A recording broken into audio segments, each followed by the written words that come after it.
hear you. Yeah.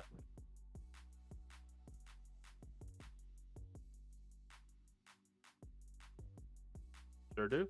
Yes, sir. You know how it is, my guy.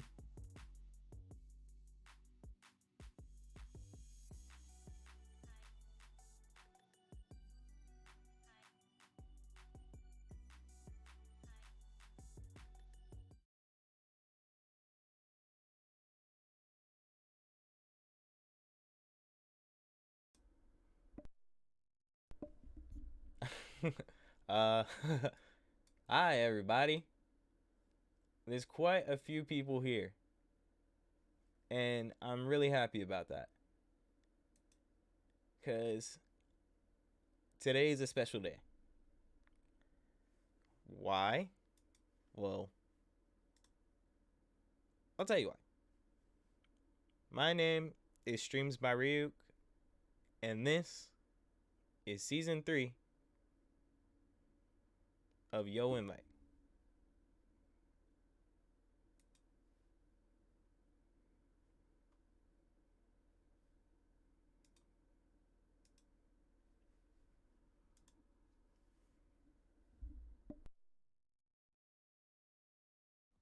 Thank you so much for everything you've helped us accomplish this season. We couldn't have done it without y'all.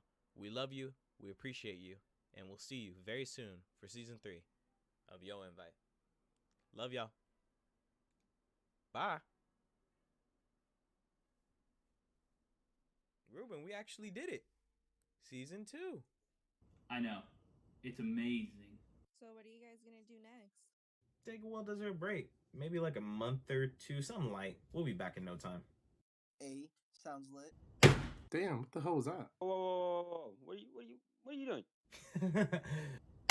All right, dude. I promise that we won't take that long of a break, and we'll be back doing the podcast within 2 months.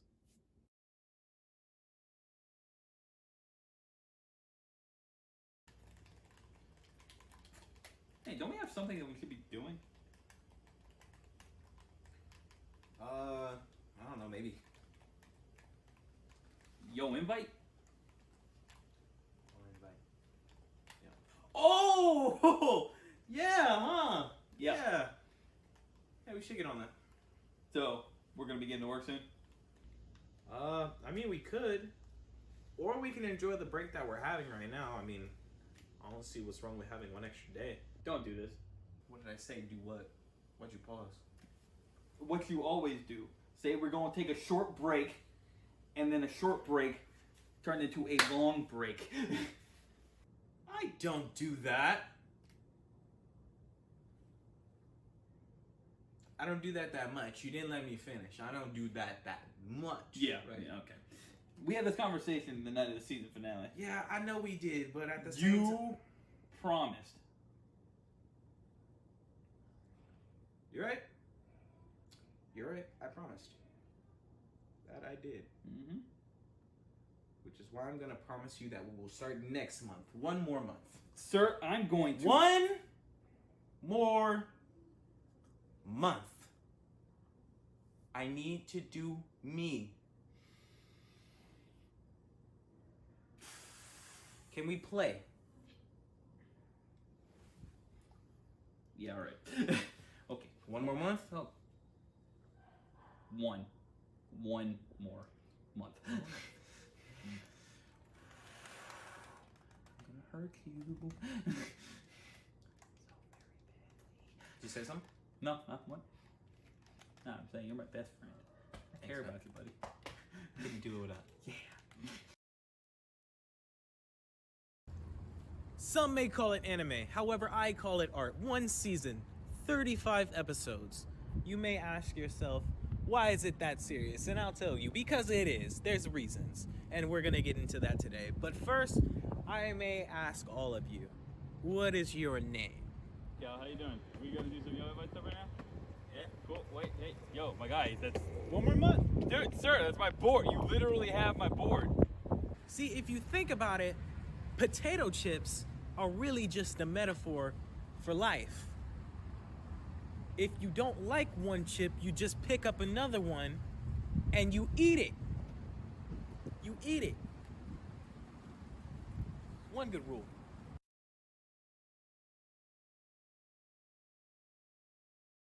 See, did we really call her Misa Misa because her name had to be repeated twice, or was she just 2 times smarter than the average character? Was she not? She lived till the end. She lived till the end, which we'll get into.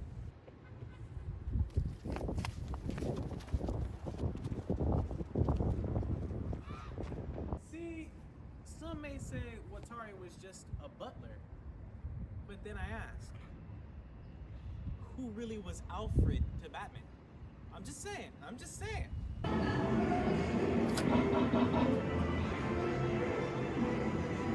Player number 1. You see, in reality, think about it, El had to die. He was standing in between Kira and Justice. Kira was on the right path. El was just another kid out of the orphanage who was taught right from wrong. Can I get an amen? Amen. Appreciate you. Appreciate you. Someone out there knows what I'm talking about. The rest you'll see.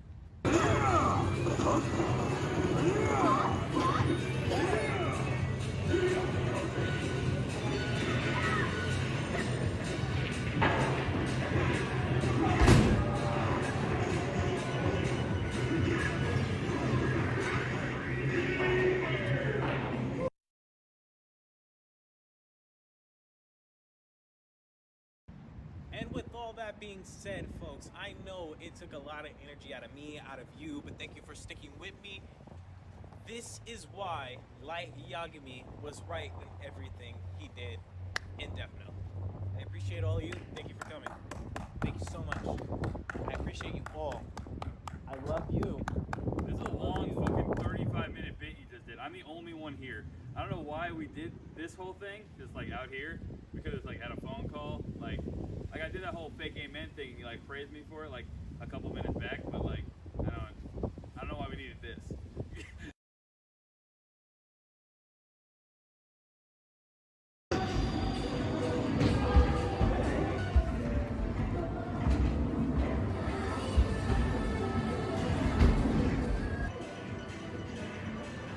Okay, I gotta go.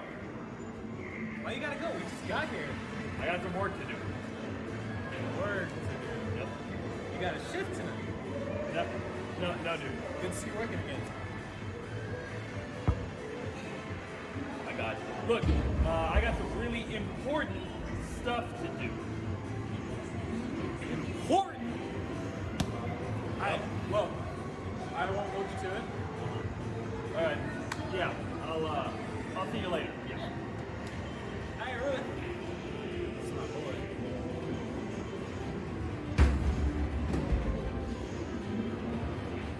Wait, but he can't work right now.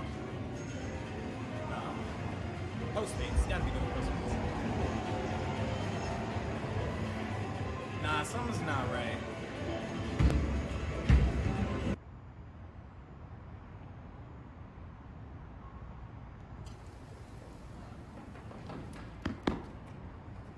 Ruben! Yo, Ruben, yo! Roll it down, what's going on? Yo, you don't work right now. You have no shift tonight. What are you talking about? Where are you going? Look, man. I ain't gonna wait no more. Our guests aren't gonna wait no more. They aren't gonna wait no more. We gotta get the ball rolling. They ain't gonna wait for us. I ain't gonna wait for you. Look, here, look, come. What? Come. Listen closely. We have this time, man. This is our time. So use your time, man. Okay, that doesn't explain a thing. Goodbye. I will see you online. Sundays at 7:30. Sundays at 7:30. Okay, I'm gonna go. Okay, bye. Wait, no, Ruben. No, hang go. on. Bye. Ruben, no. Sundays at 7:30 what? Sundays at 7:30 what? On Twitch, any streaming platform, 7:30 p.m. on Sundays. For what? figure it out. No, you gotta tell me. Yo, invite. Oh. I could get out this car and beat you right now. I'm leaving. Hopefully, by the time I get back home, we'll have some stuff we can do. I'll see you there online. Okay. One more month.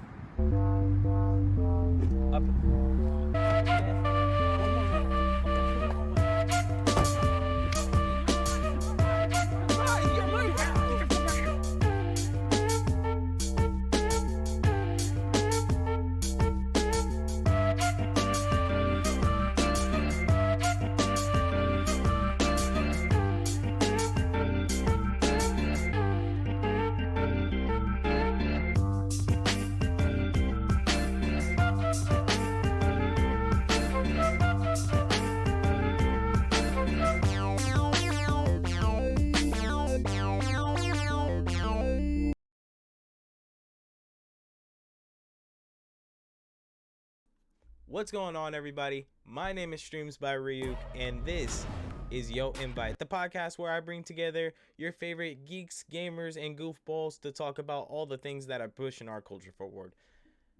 I got some explaining to do for one. Some of you can still call me Streams by Ryuk, but I think from here on out, I recently had a birthday. You know what I'm saying? So I think it's time to grow up. I think it's time to move on. And I think it's time to claim my title. From here on out, I will no longer be known as Streams by Ryuk. Just call me Ryuk. That's it. RYUK. And if it ain't taken, which most of them are taken, RYUC. Reuse. But really Ryuk, because, you know, Calvin C. Anyway, I don't need to explain myself. Enough about me. It is time for season 3. We're here. I'm excited. I got some homies with me. I got the homie with me. And if you see me looking all over the place, it's because we got a new setup with a new vibe, new feel to the whole new show. Look, season 1 and season 2, we had a good time. We had a good run. It was amazing. I had an amazing time. I know a lot of Pun had an amazing time. I know most of our guests had an amazing time. And I know you all have been waiting for us for a very long time. I appreciate your patience. And, you know, with patience comes a whole lot of hard work on a whole lot of, you know, we'll spend time, I guess you could say. So, I'm excited to be back. I know we got some episodes that we still need uploaded, and they will be uploaded. I haven't forgot about y'all. But slow and steady wins the race. How slow? You had months. Don't worry about it. Just worry about it. Say it like that. But anyway, good to be back. Good to see y'all in the chat. Look, as you can see on the screen, we now have most our social media platforms all covered. We got Instagram at Yo Invite. We got Twitter at Yo Invite. We got a YouTube channel where you just saw this whole amazing skit that was filmed, edited, and directed by the manager of Yo Invite, LB Domino herself, which was an amazing job. Shout out to A Lot of Pun, myself, for acting and writing and editing that skit. And shout out to the homies Chris, Denise, Esteban, and Rudy for being a part of that skit. Every little thing they did helped us out in a major way. You see the end results. We appreciate you all. Yeah. Oh, and as you can see now on Twitch, it's at Yo Invite. We got Shinigami Productions, which is my... Damn, I'm hitting all types of mics and stuff. We got Shinigami Productions, which is my own personal platform over on Twitch. And then we have Yo Invite, which is where we'll do the show. Where we'll do, like, I guess you could say Let's Plays and stuff like that. When Ruben gets on the mic, we'll do more of that. And I think with that being said, I've talked enough because I think this man needs to get on the mic and we need to introduce our guests because it's time for episode 1 of Yo Invite. Dungeons and Daniels. And you'll see why. But enough of all that being said, I want to introduce my guests. The first guest is a new guest to the podcast, or as we like to say, a new friend to the podcast. He is someone I met through my new line of work, but we're not going to disclose that because of confidentiality and we want, you know, all that extra stuff. I like my job. I like my job. I like my job. I love my job. Love my job. So just gonna keep it at that. But yeah, this is my free time, and I appreciate this man coming through on his free time. He's awesome. He's teaching me, and well, he's not teaching Ruben how to play Dungeons and Dragons. He's a genius at that, but he's showing us the way of the Dungeons and Dragon. He is a friendly soul. He's got your back when you need it. He is really intelligent, and he's taking the risk to be here tonight. So, with that being said, I appreciate you being here. Give it up for our friend, Daniel. What up, Daniel? Another Daniel joins the Yo Invite family. How's it going? Sorry, I couldn't get my hand on the mic. I'm really excited to be here. I've been looking forward to this. Nice. And you've listened to some of the pod, right? Like, no, not Yeah. I think I've maybe 5 or 6 episodes. Damn, you've listened to the pod. Well, Yeah. now you're on it. And pause. But we appreciate you being here. Well, thank you. I'm really excited to be here, Calvin. Of course, man. All right. Moving on to our next guest. Look, this man don't even need an introduction. You know him. You love him. He is one of the geeks of all geeks, the nerds of all nerds. You know, if you don't catch him out at your local party in the LBC, you might catch him working in the lab in Irvine, hanging out, doing what it do, trying to figure out what fibers move through you. I think that was a pretty good intro for a awesome, wonderful, beautiful friend of the Yo Invite family. Good friend of mine, good friend of Ruben's. Daniel Rankins. Talk to your people, man. They miss you. How are you doing? Hey, I'm doing great. Man, you give me a better intro every time. That always boosts my ego. I always appreciate being here. Man, I've been looking forward to this. You know, that 2 months turned into 3, and then it turned into something else. But, you know, we're back now, and I think everyone's excited about that. I can feel the excitement through the air. You know what I mean? You know when you wake up and you Mhm. smell it and you're like, I don't know what I'm excited for, but I'm excited. Kind of like I'm not going to say what amusement park because they like to copyright. But you know, the mouse. It's just this ride had a longer line than we expected. That's all, you know? But you got to smell the sweet popcorn at the shops the whole time. Darn right. Well, it's awesome to have you back. I'm happy to have you back. They're happy to have you back. Welcome back, sir. Can't wait to talk about these topics with you. Now, moving on. Just wanted to check in really quick. You can hear, make sure to type in the chat if you can hear our guest, if you can hear, you know, everyone talking, because we want to be sure that everyone gets to have a say-so and hear what everyone has to say. So, let us know in the comments below. Alrighty. Yeah, so with that being said, I think I need a drum roll. I need a drum roll for this one. I don't know how else to say it. You know what I mean? I think it's time to introduce the man himself. You see, when I started this here podcast, I didn't know what it would become. But then someone stepped out of the darkness, like Sora,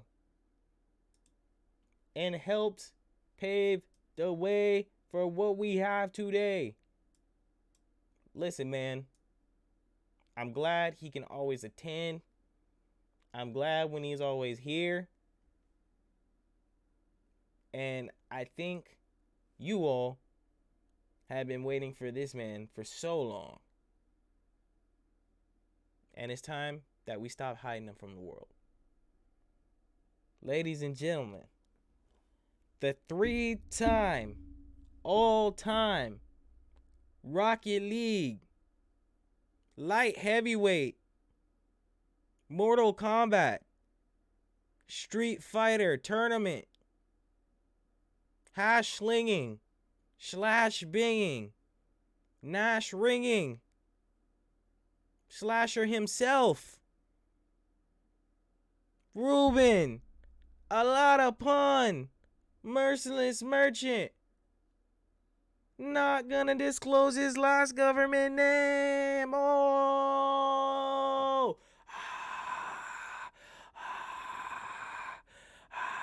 Hello.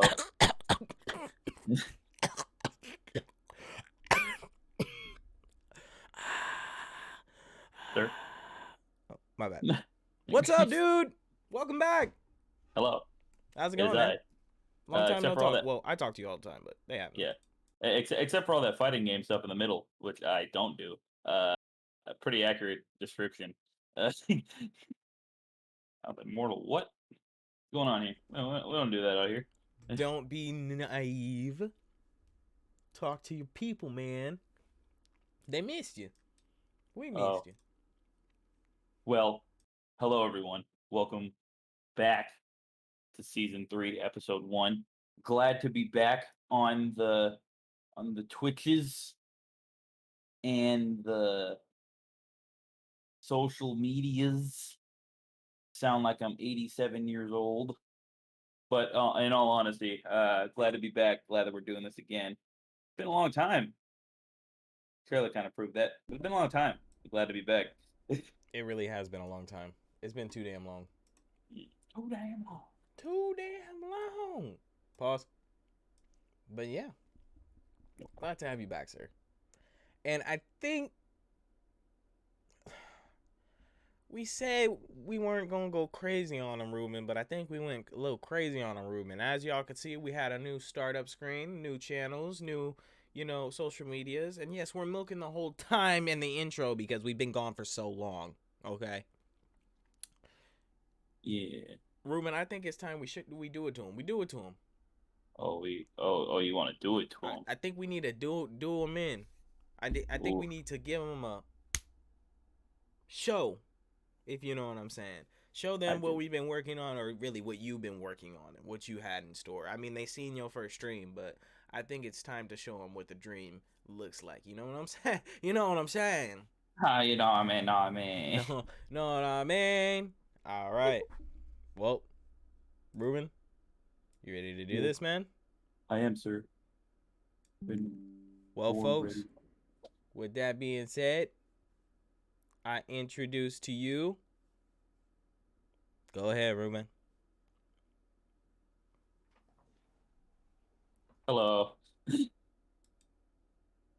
A lot of pun himself. Hello, New everyone. cameras on both ends. We can see each other. We can see our podcast host.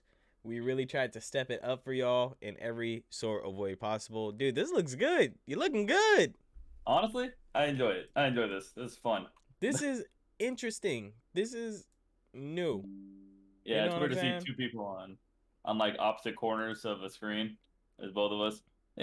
Now, one thing I did want to disclose, the whole music thing in between the podcast, like while we're talking and stuff like that, it's cool. But we're going to be now on this website called YouTube. Oh, yeah. So we're not going to risk the biscuit. I think we're going to have some genuine conversations and kind of hold back on the music until I think we get that program going. You know what I'm saying, Ruben? Yeah. You teach me some stuff and stuff like that. I'll make a few more tracks. Longer tracks. Yeah, exactly. The longest of tracks. But anyway, we're Pause. here. We're live on Twitch. We're live in our Shinigami server. Well, pause. Not the Shinigami server. The official Yo Invite server. The So, invited server. the Yo Invite server is live. If you would like to have your own chats in the Yo Invite server, feel free to head to the party chat section and go to Let's Debate or Full Party Q. We love to see who's listening in the chat, and we appreciate all of you. I think I've said enough, and I think it is time for us to get into our segments. You ready to do this, man? Sure am. All right, cool. Now, it will be a little different. Part of me wants to do the music, but at any point in time, that fucking music dude could like get copy. I seen a song that got copywritten today, and I was like, I don't know about that. But Chief. isn't Isn't it Isn't it like our music? Yeah, it's like non-copyrighted music, and it still has gotten like later on the person will leave the music on for non-copyright for a long amount of time, and then boom, it'll be copywritten all of a sudden because they signed with like a company, and that company owns that music. Something we should really talk about on the pod. Yeah, it's weird Yeah, to say the least. I'll show you more later. It's not the first time it's happened. It happens a lot with lo-fi hip hop because lo-fi hip hop tends to be copyright free. You know what I mean? But Yeah. it is what it is. But do you want to kick things off, or you want me to? I'll have you kick things off. All right. First episode. Sounds like a plan. My name is Ryuk, and this is Yo Invite, the news section. So look, check this out. I got a question for you all. You got games on your phone?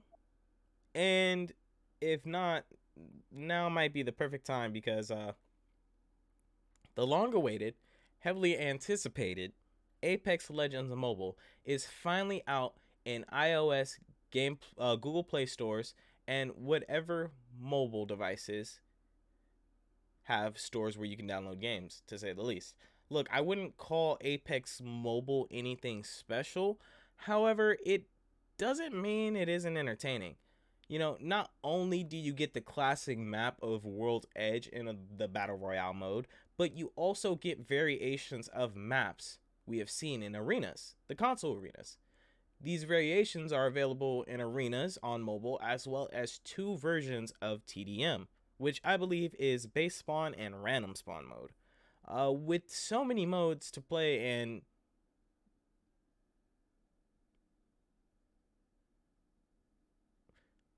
the Google Docs corrected a word and it's wrong. But with so many games to play, it distracted me from the small amount of legends who would be in the game, you know, normally. We've seen them in season 1, needless to say. We've seen Wraith, you know, Gibby, Mirage, Octane, the classic characters from season 1, like I said. But there is a exclusive mobile legend to this Apex version. It is the legend known as Fade. Now, Fade seems cool at a first-time glance, but he's really just an edgier, backwards Wraith clone. Nothing too special, like I said. But cool to play. The game also does other small things, such as perks and different ways to unlock badges, and consistent season challenges for this season.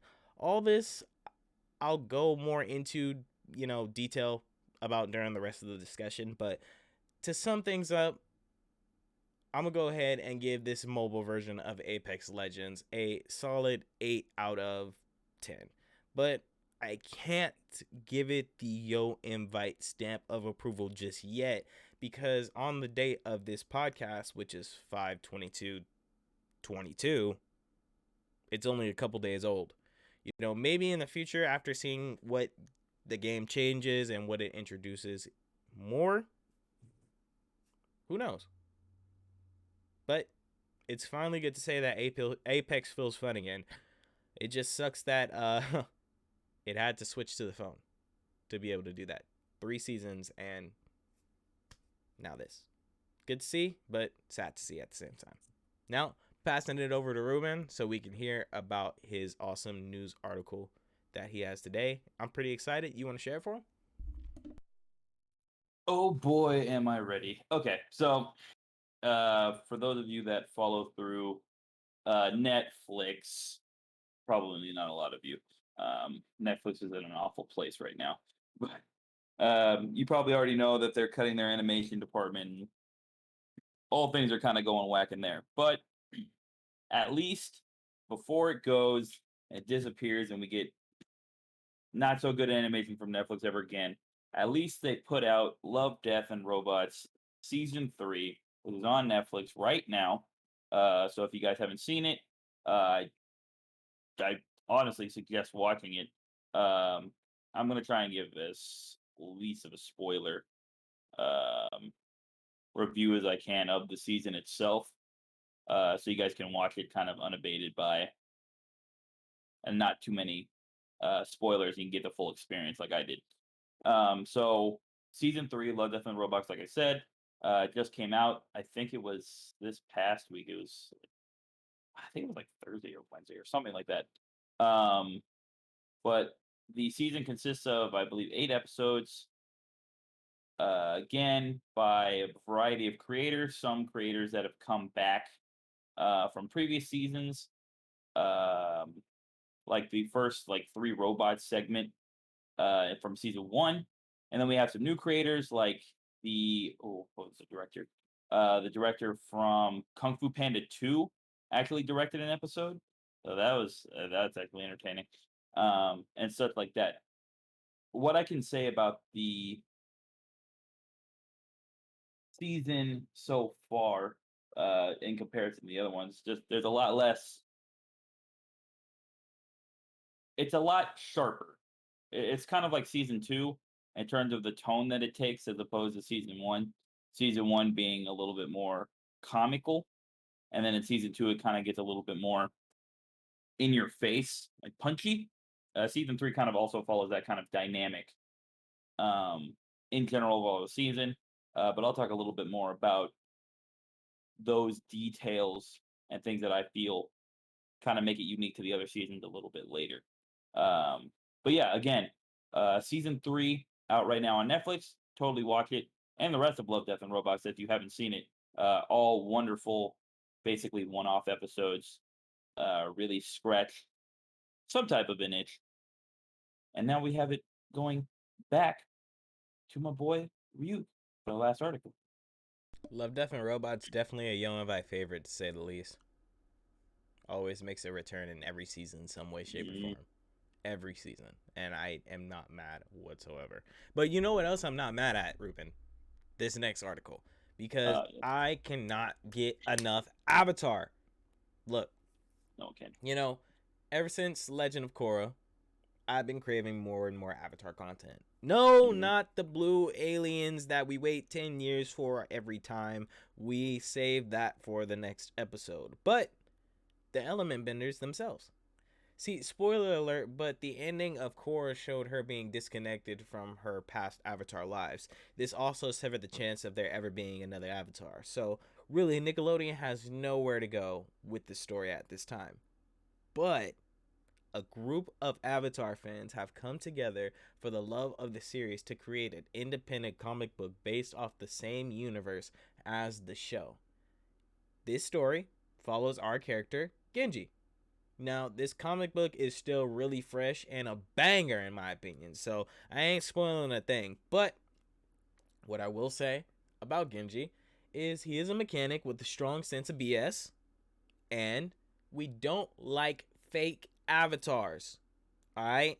Listen, y'all, I would say more, but the comic is free, and there's already 3 issues of this comic book out right now online. So you need to go get that. And from what I've seen, they're keeping it pretty consistent. They drop every so now and then, but I just got into the comic book recently, so 3 issues already. And I'm pretty set. I've read the first issue so far, and I've gotten into a little bit of the second issue, but nonetheless. So if you got some free time and you need some new comic books to have a fix on, be sure to go check out Legend of Genji online right now for free. Just Google Legend of Genji and you'll be able to find it. Shout out to the whole team of Legend of Genji because this comic book is amazing. Now, with all that being said, I think it's time to open the floor for discussion. Fellas, welcome to Yo Invite News segments. Do y'all have anything to say about any of these articles that we read today? So I have a question for you, Calvin. So you said that you've watched most of the robot. What is it called? Robots. Love, Death, and Robots. Yeah. Are they interconnected? Because I looked it up on Netflix, and I wasn't sure if could I start literally anywhere, or do I need to start at the start?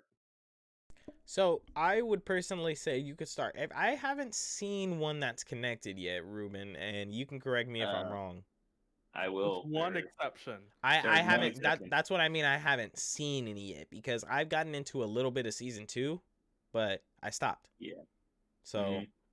I didn't get to So- see. But Ruben can explain more. Yeah, just a little bit. So, there's only one exception for all of Love, Death, and Robots. They're it's like an anthology series, so they all are all separate individual stories, except for one episode of season 1 connecting to one episode of season 3. So one episode of season 3, the title is escaping me at the moment for some reason. Let me look this up.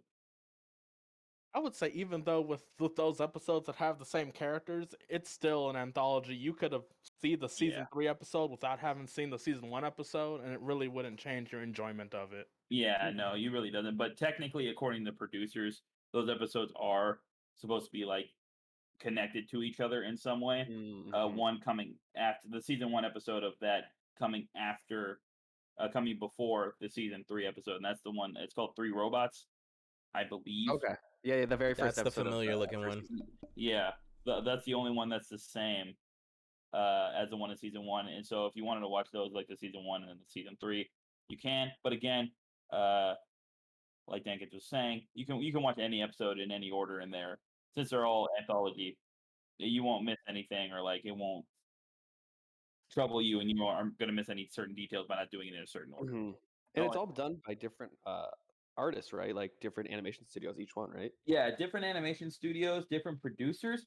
Some people come back and do multiple episodes. You'll see between season 1, 2, and 3, there are a couple of familiar faces. You can just check just by the animation style. You'll come to like, oh, okay, so this is made by the same person as the person that made this episode. Mhm. And I believe that's a lot of the themes that they kind of cross in. You'll see for producers too. You'll kind of know. You'll start to notice who makes what kind of content between the 3 seasons. Because a lot of those people do come back because it is a fun series to kind Okay, of like go into and be a part of, because you're kind of just telling your own story. It looks like just like a trippy experience. Like I just saw that trailer that they have for the It is like on the Netflix, and I'm like, I looked at that and I'm like, what am I watching right now? a lot of love, a lot of death, and a lot of robots. Well, yeah, I I get think that. there's one benefit to also having the anthology. If you're like, wow, that episode was garbage, you can know that none of the episodes will be tainted by that episode. Yeah. I'm not going to Mm. specify what episode I'm talking about. I know 100% what episode you're talking about. Oh, You no. probably do. But Yeah. nah. And like the episodes are only about an average 10 minutes long. Yeah, I'm seeing like 10, 17 minutes max. Yeah. Yeah. I think as we go into the season, they get like shorter. Like I know that some episodes are like 6, 7 minutes long, Wasn't one like 4 minutes long, or at least it Yeah. felt like it? something like that. Yeah, I think I'm seeing an 8-minute long near the very end of season 1. Oh yeah. Oh, Yeah. Zima Blue. It That- might be Zima Blue. it is alternate histories. Okay, I know that one. Okay, Yeah. that one. Okay, that's fair. Sorry, my favorite episode is Zima Blue. But Zima Blue Yeah, is Zima 10 Blue is not the garbage episode. I'll promise you that. We will never And I fail feel to also- mention I'll be Zima ending the Blue in first any season then way, on a shape, high or note then. form. Yep. Never fails. Man. But yeah, All right, I'll definitely have to give that a shot then. Definitely give it a shot. So It's who's been playing Apex Mobile? Calvin. Calvin has. definitely Calvin. Calvin's been Alright. bothering me to play. Calvin for sure. Not Ruben, because Ruben doesn't have enough space on his phone. it. I have things like TFT, All right, Retro Bowl. hear me out. Hear me out. Apex Mobile is good. It ain't crazy good. It's good. You know what I'm saying? There are some lag spikes. There are some issues. But at the same time, it's entertaining. I do enjoy. Yeah. Sorry. No. apologies. You're good. You're good. I just want to say I do, and I was gonna say the same thing. I like having a good mobile game, and I like certain mobile shooters. PUBG was a good mobile game. I really enjoyed that. With Apex Legends, it brings what PUBG did well and adds to it, but it adds more of the mobility effect that we all, I guess most people enjoy about Apex Legends. You can still slide, you could still, wall run up stuff, you could still do wacky stuff, and like just like Apex Legends, the motions matter. So like if you're falling at a certain angle, if you're zip lining at a certain angle, it'll go a certain way. Yeah, everything matters in Apex Mobile. It's very complex, and there's perks and stuff like that. But Ruben, what were you saying? I was saying that even though I don't have the game, a lot of my friends play it. And I did kind of research a little bit about it just to see what made it so, because I know a lot of people were kind of raving about it. And I saw some of the stuff that made it unique, and I did enjoy that they added these features to the mobile version.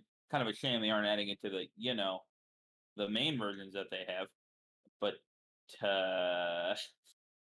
like stuff like choosing between third person and first person, like for the game you want to play, just for that type of experience. Why can't they add that to the regular game? Why can't they add the Well, I console would PC start version? playing Apex if they did that. Can we not have that on the regular, right? For real. I was like, that's a tiny change that would add so many more people to the game. Like so many more people. Daniel doesn't play Apex, and he just said he'd play it right now if you just Yeah, did I that sure thing. would. You like Is if you it- did that one thing. So it's because I haven't played Apex in a while. It's first person on PC, right? It's first, yeah, PC and Yeah, console. It's and you're first saying person. that you can do third person though on the Yeah, on the on mobile. mobile they allow you third person or first person, depending on. Do you like it more third person? I've played both. I think that for me, I am kind of just I'm used to Apex at this point being in first person because I've played it for so long. Uh, for me, but I also play things like PUBG and things like that. So I can also play in third person if I want to, and it's having the choice that's what matters. Yeah, I avoid first person games at all possible. So yeah, if it was third person, that would definitely help my enjoyment of the game. Yeah. And besides that, some of the other stuff I was saying, they started to add a little bit of it to the current season, which is season 12 of Apex on PC and mobile. Sorry, PC and console. But in mobile, they have the firing range, which is just your practice mode where you practice all your skills, learning your new champions and stuff like that, your new legends. It's a lot more fleshed out than in the console PC versions, like challenges, infinite ammo, things like infinite ammo, like having infinite ammo in the firing range instead of having to pick up ammo and you can like run out. Oh, they've finally Simple things fixed like that. Simple things like that they've done in the mobile version. Set goals for themselves. Test out again. The fact that they don't have infinite ammo on the versions they've had out for at this point 2 to 3 years, but they put it on the mobile version. They're putting a lot of priority on this mobile version. That's all I'm saying. That's all I'm saying. And then just a lot of the other aspects that you can't really see on PC because it's a mobile game. I'm guessing allowing yourselves to level up and unlock legends instead of paying for legends with in-game currency. Leveling up just unlocks legends for free, which is nice. That's a nice thing to do, especially for new people that would be joining into this project and stuff like that. A new mode, the permanent deathmatch mode, which we've never had in Apex. But I know a lot of people kind of would want just based off of other because it's kind of how like it used to be. A lot of games nowadays, a lot of battle royales especially have now included Apex's model of reviving teammates to continue on in the game. But I mean, sometimes you just want to go back to the good old days where if like you murder somebody, you know they're going to be dead for the rest of the game. They dead for the rest of the game. That's it. And this has that for me. Oh, so there's no revive in the mobile? And in one of they have a mode for permanent deathmatch. See, now that would get me to play it. That Yeah. right there would get me to play it. See, like, right? Because I'm that kind of person who's like, I shot you, you died, you stay dead. And then in most games nowadays, it's like you're dead. and then like halfway through that sentence they like came back, they got a gun and they shot you, uh, and now you're dead. Except when you die, it's permanent because the rest of your team is already dead, and then you have to leave in anger. That's exactly how it happens every single time. Definitely not from personal experience. I hate everyone that does that. A fair warning though, with some experience, I'm feeling the skill-based matchmaking already, Oh because yeah. I've been dropping like the first couple of games I hopped in here. I'm dropping like 20 bombs. You know what I'm saying? I sent it in the chat. I like got 20 kills one game, 20 kills another game, and I'm over here thinking they're gonna get my 20k. Give me my 20k badge. No, get 20 kills with whatever legend as a platinum or higher. So in ranked, they want you to drop a 20 bomb. In platinum or higher, or golden higher. So they locked those behind. But with the skill-based matchmaking, after I dropped those 20 bombs, I was getting put in the lobbies where people knew what they were doing. So people are definitely becoming more experienced with the game. The game, it definitely has a challenge to it. Don't go in there thinking it's sweet. Except for your first couple games. Except for the first already. Is it bad that I saw a tweet from Respawn that was like, sorry for those people that got 20 bombs those first couple of games. You were probably fighting bots. To be honest, I'm happy about it. I'll take I it. honestly, That's rough. I would have taken a 20 bomb. I would have been like, yeah, that's fine. That's cool. Doesn't matter how I got it. I got it though. For real, I got 3 of them fools. We're Gucci. And be like, hey, yo, your bots are garbage. Do better. A win's a win. Yeah, win's a win. And a dominant Winning win is winning. is a dominant win. Have you tried? I want to know. I don't know if you played enough to unlock the new legend yet. Fade. To see what he's like. Unfortunately, not, dude. You have to. They do the mobile thing where he's locked by pieces. So, you have to play the game to rank up, and when you rank up enough, you'll get pieces. But I have 4 pieces out of a total of 10, and you have to rank up to free battle pass level 25. So you gotta be on Apex Mobile. That's why I've been playing so much lately too, because I wanted to review Fade for the podcast. I almost bought him. He's $10, but at the same time, like, he's just a backwards Wraith. Like, there's no look. He can. I'm pretty sure, especially with the dedicated mobile players that this world has, we're gonna see some stuff with Fade that we're not gonna see with Wraith for sure. That he's gonna be on the wild side. But for me, I'm saying it along the lines of he's not a bad character, but I'm not in a rush. Yeah, that's fair. I know that his tactical ability. You were saying like backwards Wraith, right? Like he teleports back to a previous location. Backwards Wraith as to just like. Well, yeah, literally backwards Wraith. He teleports backwards, but like, yeah, he does different things. He does Wraith in a different way. Yeah.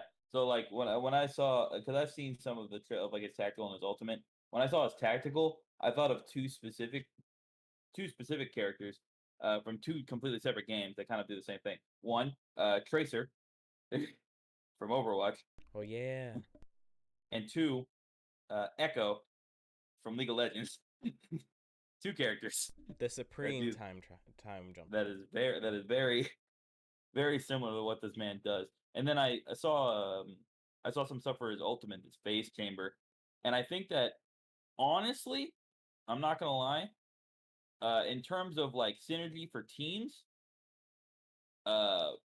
Fade might be a little bit better than Wraith, from my opinion, just based off of that. You think so? I think so. Look, so his ultimate Phase Chamber, that area void, so that prevents enemies and teammates from dealing damage or using their abilities to both teams. So, like, massive firefights, or like you're getting pinned down, things like that. Like, he excludes all of that in a certain area. I don't know exactly how big the area is to prevent, per se, but I think that type of zoning, the ability to zone like that, though people will have to like physically go around whatever this bubble is, because it also slows down their movement speed. Like depending on how long the ultimate is, you're able to heal yourself back up in that amount of time, so you can continue going into a fight, or you can fall back and get in a more advantageous position. So when the fight continues after it's done, you can escape, things like that. I think there's a lot more viability than what Wraith does. I mean, obviously her phase is great. It's great for engaging. And depending on if your team can hold out, it's great for escaping and like repositioning and stuff like that. But I think in terms of like in the middle of a fight type of abilities, Wraith's ultimate isn't as suited as what Fade's ability, what it seems like to me, will do in the middle of battle. That's what I'm saying. No, that's a fair opinion. That's a fair opinion, because I mean, like I said, I haven't gotten to use them yet, but I can see where you're coming from with that. So I'm excited, but dude, the grind, and I'm pretty sure the more, I don't know this for a fact yet because I haven't played with, well, I've played with Domino. Domino is really good at Apex Legends Mobile, which is pretty decent. But I haven't played with a full squad yet, so I don't know if you get double XP when you play a full squad too, but you also get double XP like tickets, I guess you could say. So there's that. But when I unlock Fade, I definitely will compare and contrast. That, I guess I'll call it a Wraith Bomb. That Wraith Bomb is interesting. I am also interested to see if one day, maybe for a little bit, short amount of time, limited time mode, he'll come over to console. But that's me thinking on like the major scale. You know what I'm saying? Yeah. It's kind of ridiculous, but kind of like, one could hope. But yeah, love, death, mechanical friends, robots. Yeah, dude. Yes. Like I said, yo invite favorite. It never misses. I enjoy Love, Death, and Robots. I have fun watching it. I wanted to give my quick opinion. I know we talked about it. What was that? Nothing. Oh my god. I know we talked about it already, but I just wanted to say a quick thing about it. Don't stop. Netflix, please. I like understand they're getting rid of a lot of their animation, but this show is awesome. And if we could, as a fan base, we need to go support this show more, because this show is one of those shows, it will fade and we won't get it back. So please go watch it, go support it, go share it, go let Netflix know we like this more than Stranger Things. Stuff like that. You know what I'm saying? So, yeah, I'll have to watch a couple episodes after this. Yeah, definitely check it out. It's well worth it. Is there any episodes you would say that I should just straight like watch right now? Like Zima Blue. Okay, we know your favorite. Yeah, I would agree with that one. Just watch that one, and if you stop there, so be it. No, that's the only Love, Death, and Robots TV. We all know which one he needs to watch. I can't remember the name. It slips me. It's the yogurt one. It's the one where they fight as monsters. Oh, that one. Yeah. But what about the yogurt one? That's Sucker of Souls. The yogurt is hilarious. Yogurt is hilarious. It's a slight intro to that show. Yeah, that's fair. Like honestly, if you want stuff that's a little bit more comedic, with some episodes kind of focusing on a little bit sharper, like darker, gory more aspects, I'd stick with I do like a lot more season 1. If you're looking for stuff that's a little bit sharper, like I was saying, like punchier, like less funny in every single way. Season 2 and 3 is a little more gauged in that type of direction. Like those are just like straight like violent or like straight up. There's a lot of more. There's a lot. The last episode of season 3. Oh boy. Oh wow, that's yeah. That was an episode. Yeah. Oh, I'm looking forward to this. Don't get it twisted. Season 1 has its fair share of violence too. Oh, it does. There's like a whole out war scene, I think, in season 1, and it's baller. But also, there's an episode about yogurt. So and it's so fire. Yeah, I see that one on here. Watch the yogurt. When the yogurt took over. Yeah. No, I mean, there's some comedy in between. Yeah, it's like progressively too, as I saw between the season, like especially in season 3, there's a lot less robots in season 3. A lot less Mhm. robots, a lot more Yeah. death. There's a lot less love too. It's mostly death. Not gonna Mostly lie, death. they kind of focus in on one subject. Yeah, that's true. That's true on that one. All right. Well, Especially I, that last episode I'm definitely watching this then. That lot. or the we ship get- episode. You know, Yeah. we don't worry about that. Yeah. So real quick, Legend of Genji. Anyone else check it out before I start God, monologuing about it? I didn't even know that existed, and man, I'm like, I got worried because of how I don't know if you know the progression and the production of The Legend of Korra and what happened there, Yep. Yeah, and let's how Enlighten the stream. yeah. So it's like the fact that they had only had one season set up, and then they're like, oh, we got a second season now. Let's make a second. Oh my gosh, now we have a third, and so that's why it's like things feel so choppy at some points. But it's like, oh man, like it worried me, and but hearing that this is a thing, God, I'm excited. I love it's that we have unofficial. dedicated It's, fans. Yeah. Yeah, they don't have to worry about, meeting the demands of a production company. Yeah. True. But No. I did check it out. I read the first 3 like little mini chapters or whatever that are out. And it was good. I mean, I'd say it's on a lot on par of what we got with Avatar and Korra and any of the comic books that I've read of those. Mhm. And you know what? With Avatar, it's really easy because you can just point to M. Night Shyamalan and say, I did better than that guy. So, Yeah, it's not. But is that really that difficult? No. It isn't, but you know what? They gave that guy a lot more money than I'm sure these people got. Fair enough. I'll give him that. But yeah, I like the concept of it. Ryuka already kind of mentioned it, where it's like, at the end of Korra, like the cycle of the avatars is in a weird state. You don't know what's gonna happen, Mhm. and then some people are like, oh my goodness, the world's like in strife.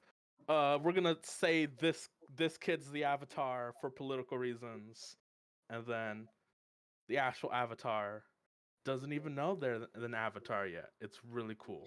So is this taking place after, right? Yeah, Yeah. so taking place Okay. after So this Korra. is like a continuation, not obviously Yeah. official, but it is a Yeah, fan made this is continuation. a fan of what the next avatar would be.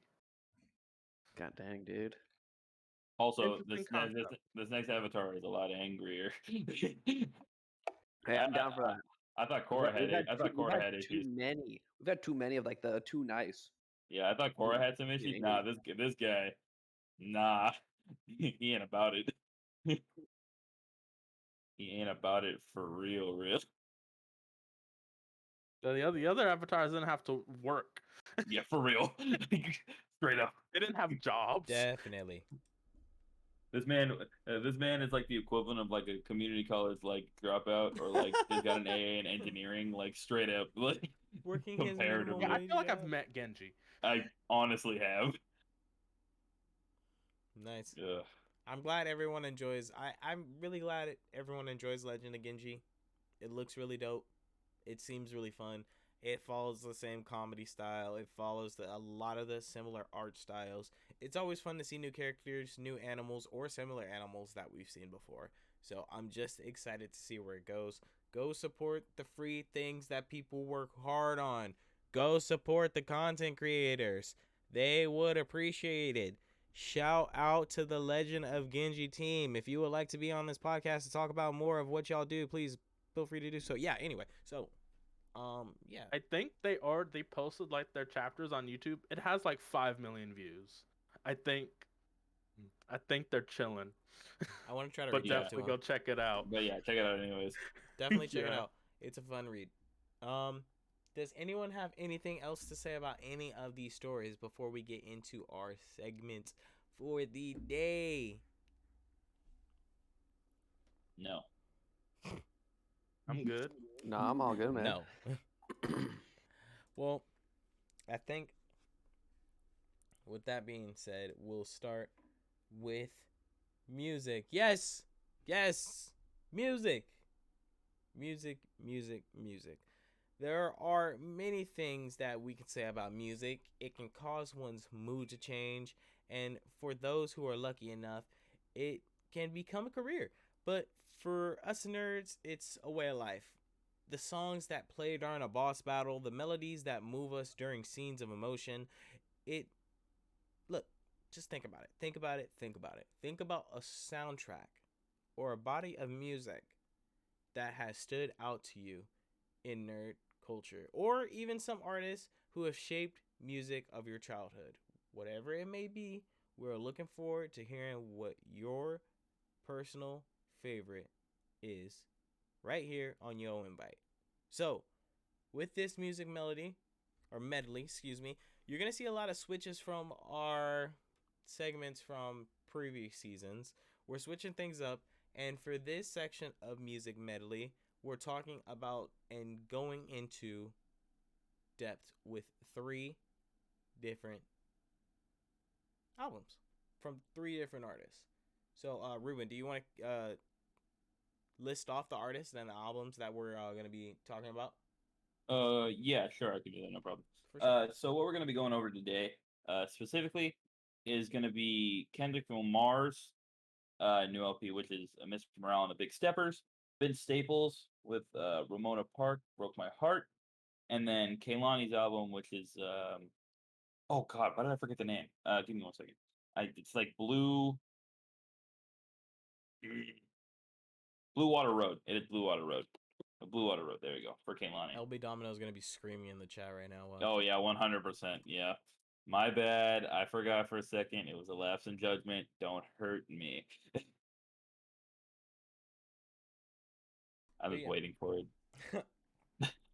Those are the 3 albums we're gonna be getting into today with the 3 artists. I guess Blue Water Road. Thank you, Domino. There it is. Yep. So I guess we can start. Listen, we could do this by naming our favorite music off the album and off the albums, and go into depth of any albums that you may have listened to or the ones you like the most. But don't feel like you need to talk forever. If you want to talk forever, don't talk too forever. But do you? But yeah, did anyone want to kick off on any of these albums? I enjoyed this music, but I feel like someone else should go first because mine is very short. I feel like I shouldn't go first because mine is very long. Well, I'll ask like this. Daniel, did you guys listen to any of the albums listed below or that we talked about? I know that some of them are a little bit different than what some taste might be for you guys. Yeah. Oh, I listened to Kendrick's, so I listened to whatever. What was it called? Mr. Morale and the Big Steppers. Talk about it. Yeah, that one. So, like Ruben alluded to, definitely not my normal style. No. But there were definitely some tracks in there I liked. Let me think. What were the ones I liked? We Cry Together. No. All the comment I was listening to it on YouTube and I was looking at the comments and all the comments that were like, my parents used to sing this all the time when I was a kid. I'm like, man, oh my god, man. oh no. That was funny. But let's think. What was it? Die Hard. Okay. I like that one. Enjoyed it. Rich Spirit, was that what it was called? Mm-hmm. And then what was the name of the last one? Stop playing like with Purple me. Heart. You tell me to I think Okay. that. Purple. The last one of the first, or like the last one of all of the songs. I think it was the last one of all of them. I think it was Mirrors. Yes, Mirrors. Yeah, those were my top 3. Okay. I picked from that. I feel it. I can kind of get a sense of what song you like in your taste by those 3 specifically. You gotta tell. Is it a personality test? Is that what it is? It is. You're an Or is ENF, it you're an the kind of ENFJ. beats you like? You're an ENFJ now. It's that actual. What is ENFJ? What is that one? I don't know. I just named one. ENFJ is apparently. Wait, really? No, that's not protagonist. That is not what it's called. It is. It probably is. No, they're called mentors apparently. Oh, actually, that might be a good descriptor. Yeah. I might be good at this. Never mind. Maybe. Every time I took the test, I always get entertainer. That's also fair. Yeah. But yeah, I listen. I'd say it was kind of like there was no song I really disliked, but I wasn't a huge fan of everything on it. Fair enough. A lot of people say that. This is a very I guess if we were to compare, this is it's a lot more introspective, a lot more personal on Kendrick's part. So I definitely. feel like there would be a lot more, there's a lot more controversy in terms of like, oh, what song is good and what song is not, and like I like the whole thing, but that's just a personal thing. It's also kind of funny. They're like, man, I really hated it when he was pouring his heart out. It was super annoying. Yeah, I was like, Like, dang. oh my god, excuse me. Yeah. Next time you have feelings, remind me to stomp on them. What? Exactly. You're perpetuating something right now. I'm just letting you know. It's bad. Nice. Daniel, how did you listen to the album? Did you listen to the album at all? So I didn't listen to I didn't listen to the Kendrick or Vince Staples. I did listen to the to Kalani's, Hey. and there is one song on Kalani's album that, God, did I just love it more than anything else, and it was Alter. I don't know if you guys have heard that one, I have. It's on my list. but I listened to all God, 3 albums. holy moly, dude! I fell in love with that song. You fell in love with her.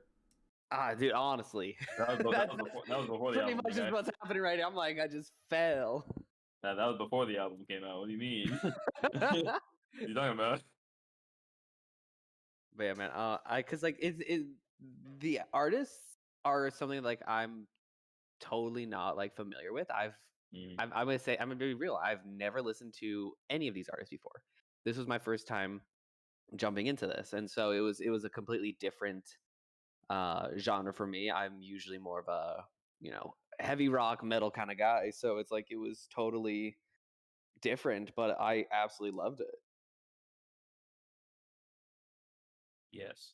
No, 100%. I totally agree. I might as well just talk about all 3 albums because I have listened to all 3 in their entireties, probably multiple times. But I think just one of the correlations that I found between all of the albums, especially this time around, is the amount of introspection from all 3 artists. They talk a lot more about themselves. I know Kalani as kind of an outlier because her entire career has been kind of her journey. As you see her kind of put out albums, kind of has been her journey from kind of immature to more mature as her albums go on. You kind of see based off her first album to now how much she has grown lyrically, musically, and in type of like the themes that she kind of goes over in her albums, especially nowadays. For Vince Staples and Kendrick, Vince Staples has always again been a little bit more introspective, but I think that Ramona Park Stole My Heart is it's really it's a nod, I'd say. It's a nod to the life that he once lived, but it's him realizing that the life that he lived isn't as cracked up as he kind of remembers it. Like the things that he used to hold dear to him kind of don't look the same anymore because he understands that the life he lived wasn't like good. It wasn't necessarily good. It was full of sacrifice. It was full of probably things that in a regular childhood you shouldn't want to experience. Living in that type of environment. And I'd have to say the same thing with Kendrick. A little more personal on his album this time around as opposed to his other albums, really talking about himself, his family, where he's been, making music for himself now, is not, trying to be some type of messiah to give a message to people. He just, he's an artist, he's a person just like us. He has flaws, and he really kind of uses this album to kind of explain that to people that he's also had his own issues, and the life that he's lived, the culture that we are living in right now for certain types of people, isn't what it's all that it's cracked up to be. Like a lot of people kind of accentuate what the life of being a gangster or like in a gang or something like that is, and especially with the Vince Staples and Kendrick's album, they're kind of like explaining that no, that life isn't all like fun and games and it's dramatized. It's not all about getting money and like being like in power and stuff like that. It's a lot of sacrifice, losing friends, family, prison, and just being a part of a lifestyle that you don't necessarily want to be a part of because you want to. It's because you want to survive. And so I kind of appreciate all three albums for the maturity, the least being like at least for themselves, knowing that where they're coming from isn't just a place of like grand fantasies and stuff like that. Especially post-pandemic too, because we get to hear a little bit of what like you said, a little bit of insight to all of them, what they're going through the pandemic, what they're going through internally. Personally, I would say Vince Staples was my favorite out of the three albums. Bias because I'm from the north side of Long Beach as well, and because we have friends over in that location that aren't involved with anything, but they just live over there, and it's similar, dude. You're just trying to survive, man. So you understand, like, when Vince Staples is rapping what he raps about, he raps what he means. Like, you know what I'm saying? Like, every word means something important. He's not BSing. He's not trying to tell you a fake story. He's more so giving you a window into the world that we got to deal with here.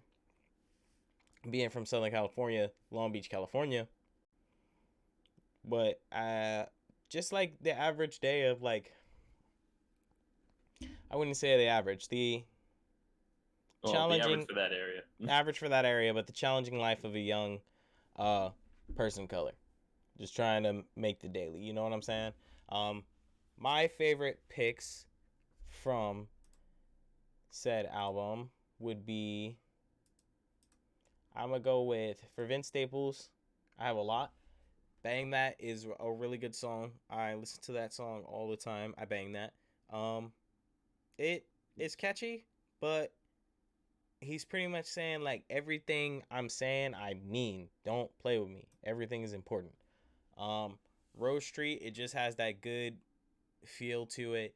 Lemonade, I mean, come on, man. Who doesn't want to feel like summertime in the shade, ice cold lemonade? Like, what? That was smooth as hell. Everyone in Long Beach knows, like, hey, if you don't want no soda, if you don't want no water, go ahead and get the lemonade. You want to feel fresh like some lemonade? Who can beat it? And the song is just like that. A little sour, a little sweet. Beats the heat. It's a good song for the summertime. Arrived just in time. AKA Free the Homies. That song hits my soul because if I really had one wish, I'd do more than just free the homies. I'd bring back some of the homies. You know what I mean? East Point Prayer, just because it's I wouldn't say it's a little different, but it's raw. It's really intense. I like it. I didn't enjoy Lil Baby's section too much, but the more I listen to it, the more it's grown on me. So it's a pretty fire song. I think his verse is pretty solid. Paper Cuts. I can't. It's fire. It's too heat. I gotta listen to it at least once every day, and when I'm in the car. That's how much I like that song. Another good one, Player Ways. Player Ways is a really good song, but one of the top tier songs on that album, I Love You Like My Mama. I love the Mama's Boy. That song slaps hard.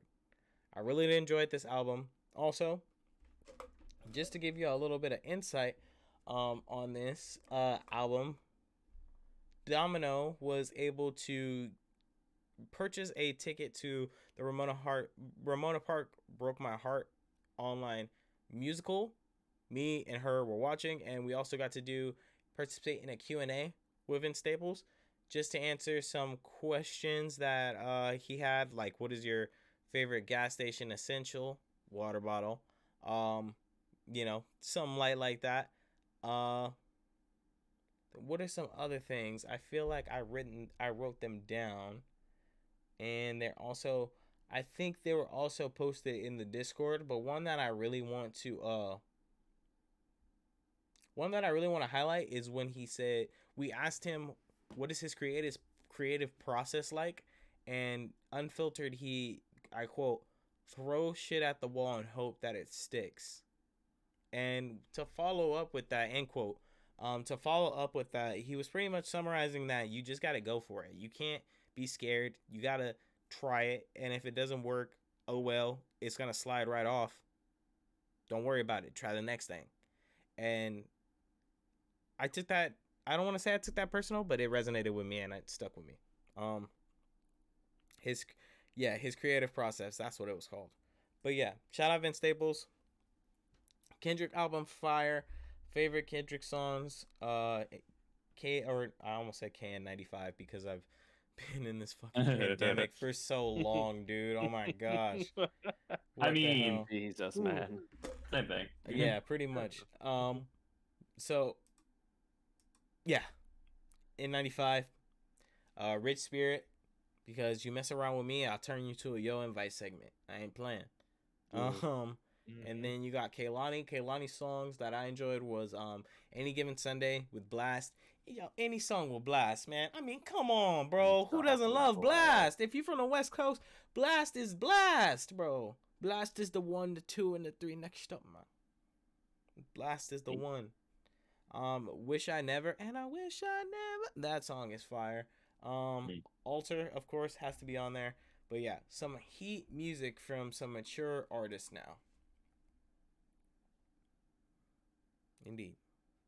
Indeed.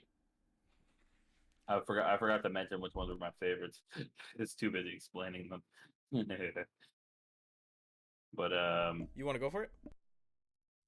Yeah. I think for Kendrick, the one that I enjoyed the most, the one that I think had the best message, I think Father Time, I think has grown on me the most from like after multiple rewatch and re-listens. I was like, because everybody's got like, I just like the introspective of like, people that usually the whole moral of the story is like people that grow up without fathers have it, the worst because they don't have a figure in their life to teach them. But the song kind of explains that, I grew up with my father and like there are still some things that I learned that were not, terribly good that I learned from him. Like it didn't, like one of his lines is like, you taught me, but it didn't keep me away from these streets. I was like, yeah. I was like, oh damn. That's some of the realest I've ever heard. But yeah, so I really enjoy that. For Vince Staples, I also really enjoyed Lemonade. And then like When Sparks Fly. Honestly, his whole album to me is really good. And like you were saying, we know people that live in that area. I used to live actually in that area. Actually, 2 blocks. I live 2 blocks from Ramona Park. Actually, so a lot of this stuff is very specific that I can like remember and like think about. Like when if he like talks about stuff that I can recognize. So it's weird kind of hearing it from like his perspective when like I also like used to live there for a good half of my life in the area. And then for Kehlani, which one? Which one would I say? Any Given Sunday is really good with Blast. I also like Melt. Melt, I feel like really harmonious type of sound, and I really like it. But her entire album, very melodic, and I really enjoy I like those types of sound anyway, so the whole album kind of stuck with me. But yeah. Nice. Does anyone have anything else to say about any of these albums or music artists? Anyone have any? I have something that I'd like to say. Yeah, go for it. It's like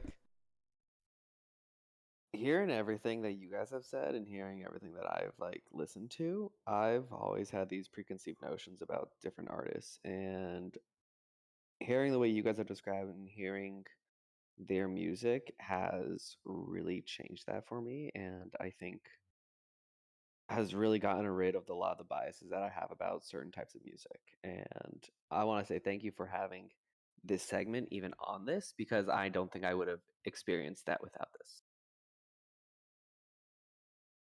Yes, sir. It's why we're here. I appreciate that sentiment so much. Yeah, because Ruben made the segment. I did make this segment. Well, when the segment was first made, I was trying to basically highlight music in specifically the the gaming industry, like music that you don't necessarily know the name of, but music that you like hear and you can obviously understand where it comes from. Like, oh, this is like from Ocarina of Time. This is the theme song for Mario.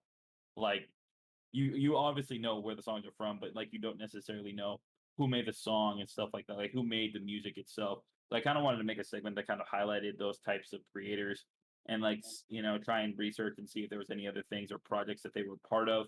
Maybe they're part of different games, so you can try out those games. Maybe as something independent apart from games to see if they made any other music, Kingdom Hearts, like Hikaru Utada, like who makes more music than just stuff that Oof. Is on Kingdom Hearts. Oof. Like he makes more music, like a lot more music. Just Kingdom Hearts music. Oof. Exactly. But I don't appreciate these sounds. I don't know what activity Calvin's engaging in. I'm on camera. Don't worry about it. Pause activity. Yeah. Yeah, but I as I kind of like looked into the segment itself, I was like, well, obviously our podcast is about the geeks, gamers, and goofballs and stuff like that. But being a geek doesn't have to just be about things that are traditionally qualified as like video game, comic books, and things like that. You could be a geek about anything, about any certain thing. So topics like music, it doesn't have to be just like video game or like music stuff like that. It can be for just music in general, specific artists or specific genres. And so I kind of expanded the me and Calvin decided to try and expand it to be as inclusive as possible, so we can kind of introduce people to just new artists in general. Maybe introduce them to genres that they might not know about as much, exactly for the reasons that you kind of described.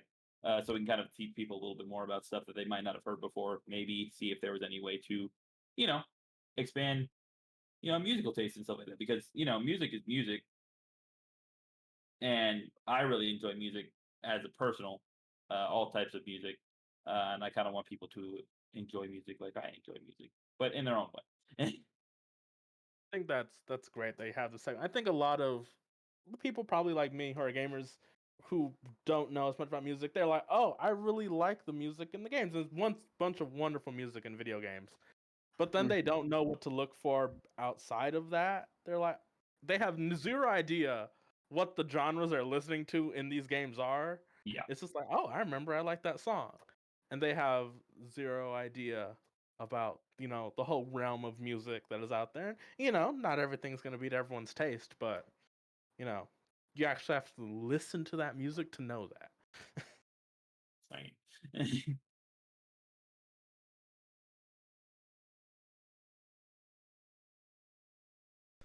Sick. I'm glad that the segments are being appreciated and the love's being spread. Ruben, look at that. Yes. They love it. They love it. They really love it. I love it so much. Yes, it works. It really works. But with all that being said, you guys ready to move on to the next segment? Yes.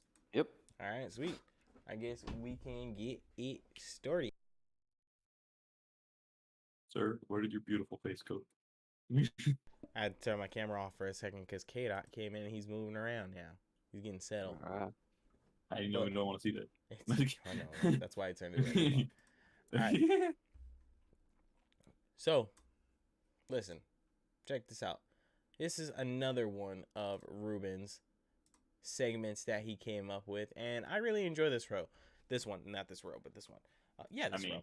But yeah, listen, retro row, right? Retro row is a time where we look back on games we love to play growing up.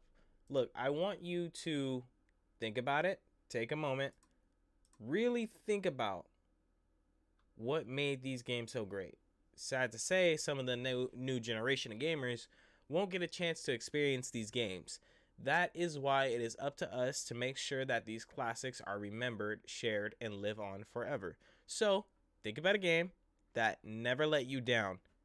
Think about a game that you consistently played during those couch parties. Think about a game that you always took over to your friend's house. Think about a game that you borrowed a little longer than you probably should have back then. Because we want you to share your honest answers, feelings, and nostalgia right here, right now, live on Yo Invite. So, for this one, I want to do specifics, and I'm going to try to do specifics, and I guess we'll limit it to the realm. Or should we just leave the floor open, Ruben? Because I was going to say 2010s games. I think 2010 is still too broad. Whoa. How in the world's 2010 retro? Don't make me feel old on this podcast. Dude, wait. Don't make me feel old. I mean, just because we do a whole lot of PS2, a whole lot of Xbox, because that's considered retro to us now. But at the same time, look, I'll stay true to the segment. I won't switch it up this time. I'll leave it open for discussion. I'll let you two go first. What was a game that never let you down? Retro row, think about back then. Do you have any explanations or any thoughts? It's time for us to share, so it's an open discussion. Oh, I've got an easy one for me. Oh, the go for one it. that never let me down. I don't know how familiar you guys are with the RTS genre or the real-time strategy genre, but that is the one genre that never let me down, and the one game specifically came out in 1996 is Warcraft 2. And that is a game, I think if I go to my GOG, it'll have I played it this year. Because it is a game that I started playing when I was 6 years old. Because of my dad, I saw him playing it on the computer. I'm like, whoa, that looks cool. I want to play that. And that game got me into Warcraft 3, into World of Warcraft, rest in peace that, with how it's doing now. But Warcraft 2 was my gateway game, in a sense, that really led me into a lot of different genres of games and really got me into gaming in the first place. You know, it's just really weird when you say that when it came out, because I was born in '96, so I was born with the game. Yeah, you came with a copy of the game. Yeah, I came out with it. That's my bad. It actually came out. I thought it was 96. It was December 9th of 95, actually. Before I was born. All right, well, I go that. If you want to feel a little older. Wouldn't that make you No, older? it makes me feel younger. Yeah, it makes me feel younger, actually. Nah, I guess you're right. Yeah, it does. Because I wasn't even born yet when this game came out. I'm like, wait. I was like, oh, okay, 95. All right, that's fine. Yeah, I'm young. It'll make you feel a little better about yourself. It really does, Sure. honestly. That's Jenkins. a good feel. That's crazy. All right. So Daniels, retro. I was trying to think of how retro we wanted to go with this, because I could go super retro, and I was thinking, back in the day, they didn't have all that much money. Parents go to the mall, they come back with 80 games in one. Oh, ayo. Which is this Game Boy that has an NES emulator with all 100. It had more than 80 games on it. It had 105 games on it, and it was the best. I have zero complaints. They don't have that nowadays. Kids can't get their 80 games in one with which is the Game Boy with an NES emulator on it. They got their phones. You scrub. Ooh. So I remember on that, let's think. OG Mario, obviously. There's a reason why the plumber has has lasted as long as he had. So I think probably those early Mario games. That's something like me and my dad would both like. We weren't even that good at it, but we would take turns with it, and that was just such a fun thing to do. And he like, we would do the 2-player mode, and when we would die, you switch off, and that's just such a great memory for me. This is a game that nobody's gonna know, but there's this NES game called Kung Fu. Oh, I do know Kung Fu, actually. Oh, you do? Okay, Surprisingly enough, I do know Kung Fu. I will share that I one. know Kung That Fu. one as well. I just remember struggling with it way more than I ever should have. It's But it was just fun. It's just like a little side-scrolling game, and you have a punch button, a kick button. Like your girlfriend's been kidnapped, and you go down hallways, and you crouch to dodge projectiles or punches or high punches, or jump to avoid sweeps, and you punch and you kick, and that's all there is to it. And it was dope. I don't know. There was a simplicity to games back in the day. It took a while to ever even played a 3D game. I think for even though when I was born, 3D games were out. It's just I started with the older stuff because money. Yes. So it wasn't. It took a while till I had a PS1. So yeah, I think shout outs to Super Mario Bros. And Kung Fu for being some of my OG games. There's another good game of Kung Fu. Ruben, you want to go first? Yeah, sure, I'll go. All right. So kind of along the vein, kind of like Daniel's, not exactly like a console per se, but do you guys remember Plug and Play? Yo, Yeah. yep. Wow. Yep. So Plug and Play for me is a big staple of my early gaming journey. I actually had a couple of Plug and Plays as a child. Specifically, I had Plug and Play the Shrek, which I'm not gonna lie, weird controller. Not gonna lie to you. It was like the one joystick, but it had little Shrek ears, and the Shrek ears were kind of made of rubber, while the rest of it was hard plastic. So it was really weird. Really weird design for that. Not gonna lie. I wouldn't suggest getting that now. But and then the other one I had was Star Wars. I'll let you know that I played Star Wars more than Shrek, but I think that the concept of plug and play controllers was just fascinating. I feel like it's something that isn't as utilized as I feel like it should be now. I feel like it'd be really cool to have plug and plays for specific types of games. Then again, I also know that it would be really bad because what would definitely happen, and game companies, if you're listening to this for some reason in the future, don't do this, is that they would do plug and play controllers, but for exactly one game, and it'd be a very small portion of the game. And they'd also have 30,000 different controllers if you want to get the rest of them. They make you pay $20 for each of them. That's probably what would happen, which is why I'm guessing that they don't do that now. That's why I'm guessing. Be a good guess, but I'm just They glad just make that an Amazon Luna instead. yeah, honestly, yeah. Yeah, because They'd that's have a- going great. They'd have a plug and play controller subscription service where every month it'd be like GameFly. Remember GameFly? Dear Lord. GameFly before you buy. Whew. You know that place still exists. You know they still Yeah? do that? What? Wait, what? No way. Yeah, What's going on? it still exists. They're Game actually Fly. not a bad place to get games sometimes. What the heck? Wait, they're still Honestly. around. Honestly, What? honestly. Yeah, I've bought new games from them because people will get a game and immediately return it, so they'll have pre-owned games that are still basically brand new. Yeah, it's amazing. It's amazing the things you don't remember. Yeah, so GameFly still exists, weirdly enough. But yeah, no, but plug and play games. I used to spend hours, just hours, because I used to live in a bedroom that was a converted garage. But I used to spend hours in that converted garage bedroom, playing plug and play Star Wars, where I'm blocking droids and racing through with my pod racer. Pod Now, racer let me is ask- the best racer. Was Yes. this the Millennium Falcon one? No, it was No. it was the Darth Vader head one. Oh, the Darth Vader head. Okay. That one was lit. That was a good one as well. Yeah, no, but I really enjoyed the plug and play like style, and like I'm glad that there was a time where I guess games were niche enough where you can put a bunch of games on a controller and then sell it to people. I'm glad that there was a niche, like a very specific niche, and it wasn't as popular as like it's gotten to like today, where every single game is now like $70 unless you're on Steam and it's on sale.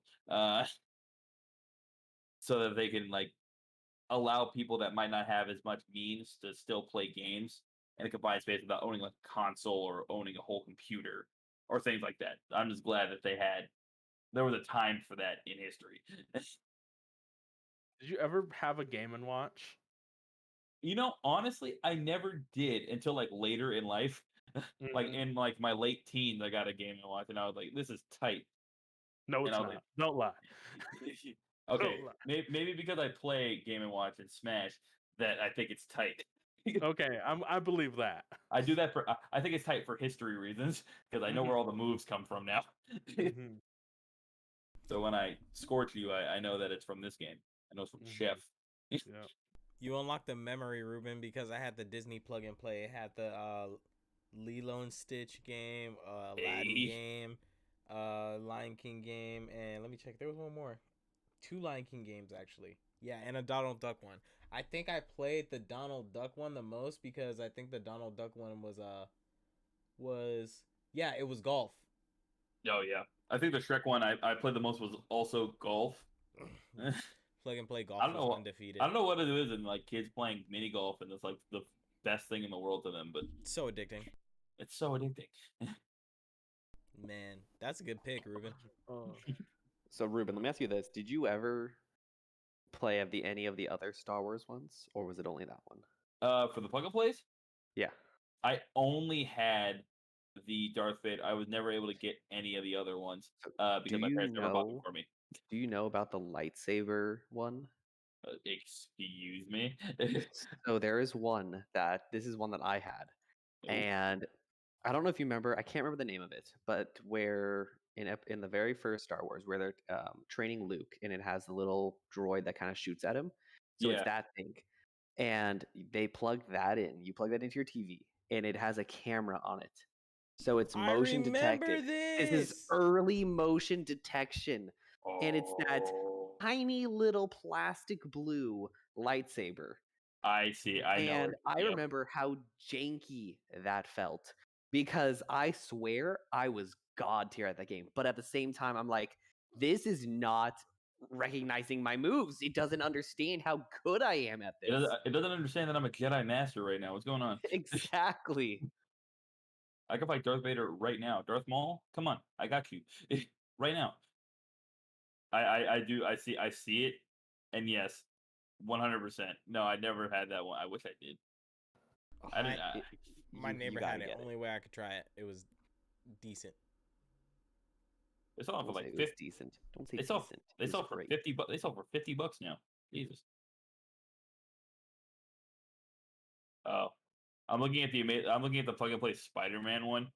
That one. That design is bad. Ooh, no. Ooh, That's no. just a spider penis. That's a spider penis. All right, That's let's exactly look. what that is. Let's That's look. a look. Yep. It can't be. Maybe Nope. you guys are tripping. It's not that bad. Hang on, let me check. Hey yo. Okay. Calvin, All right. Pause. Look in Alright. general chat. There's this one. If you're looking at the other one, this is the one. Nah, Oh, boy. nah, I'm out. Yay. Nah, they're all bad. Yeah, they're Fair, all fair. pretty I'm bad, glad you man. see. Oh yeah. Yeah, have you guys seen the other plug and play controller for Spider-Man? It's The Venom one, or No, the one where Spider-Man just in the middle and he's like web shooting towards your crotch. oh my god. Moving on. excuse me? Yeah, yep. Oh, wait, I see it. I see it. I'm gonna have to add bleeps for the YouTube version now. Yeah, these are visual gags that the audience will not get to fully appreciate. Google Yeah. this on your own. Yeah. On your own, you'll Please. get some joy from it. You'll get some entertainment out of it. Yeah, no, 100%.